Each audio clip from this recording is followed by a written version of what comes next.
على صعيد آخر، شهدت محافظة ديالى إقامة مهرجان ثقافي بمشاركة نخبة من مبدعي وأدباء وفناني المحافظة. المهرجان الذي تضمن عدة فقرات هدف إلى الاهتمام بتلك الشرائح ودعمها من خلال إتاحة الفرصة أمامهم لإظهار مواهبهم. معا بالثقافة نرتقي، معا بالثقافة ننهض. تحت هذا العنوان أقام قصر الثقافة والفنون في محافظة ديالى التابع لوزارة الثقافة والسياحة والآثار مهرجان أيام ديالى الثقافي، والذي شارك فيه مجموعة من الأدباء والمبدعين والفنانين من داخل وخارج المحافظة.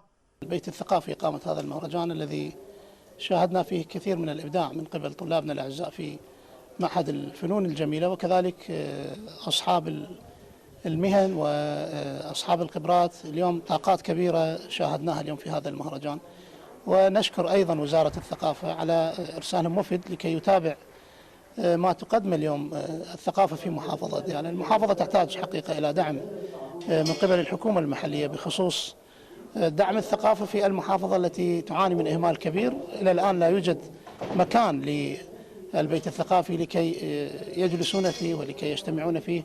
للأسف هذا خلل كبير.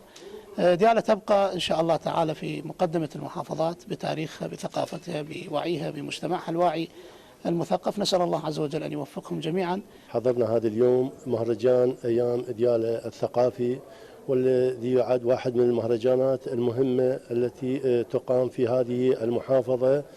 محافظة ديالى من المحافظات المهمة جدا لوجود مبدعين ومثقفين ورموز ثقافية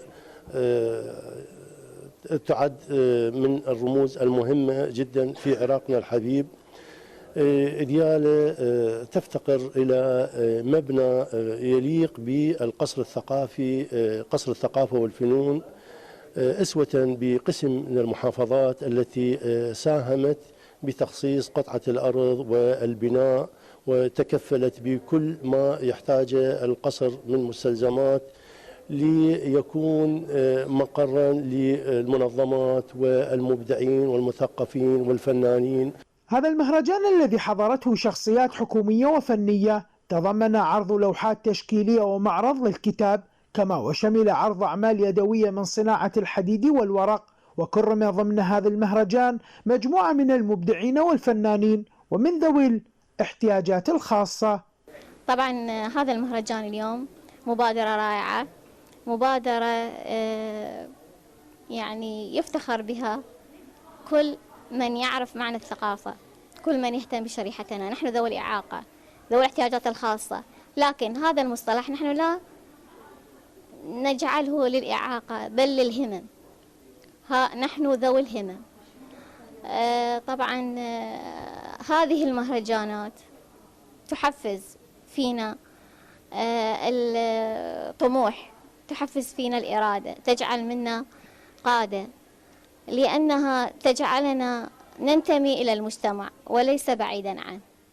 إقامة مثل هكذا مهرجانات ثقافية وفنية هو من أجل دعم المبدعين والفنانين وإظهار مواهبهم لإبراز الوجه الناصح للمحافظة. لقناة كربلاء الفضائية، نوار البياتي، محافظة ديالى.